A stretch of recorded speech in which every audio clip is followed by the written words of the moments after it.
Good morning, Adam. Thank you very much for coming in before work. Yeah, no problem. We did your GSXR 1000 last week. We tuned it with our new Woolich racing package. Yep. So you were very good enough to donate your bike for a while for us to get up to speed. I know we've had it on the dyno before and we've done hydroflow testing, which I know you love. I did, yeah. So this is our first chance to get some feedback after you've gone to play with your bike following Nathan's work on your bike, so go for it. Well, I had a play with it on the way home when I picked it up and I loved it. Yeah. And I went out on Sunday and it was awesome. Really?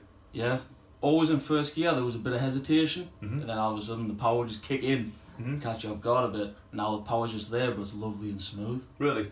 Through every gear as well. Even if it was in fifth gear, just pin the throttle back and it took off. Can you feel more power? I can feel the torque on it, definitely. Yeah, Definitely feel that torque curve increase. is really thick everywhere. There's only 3 or 4 peak horsepower improvement, but along the way, you know, we measured your highest gain is 11 horsepower. Really? Yeah. In the mid-range, which is where you're feeling it. That's a lot of gain on the bike, that. Feel better in the lower gears? Oh, it definitely feels better in the lower Yeah. gears. Like I say, there's no more hesitation, so you can just pin the throttle back and go. I'm pleased. Oh, Thank you great very fun. much. So you recommend this? I would highly recommend it if you want more power and just a smoother power delivery. Definitely get it done. Thank you very much. Not a problem.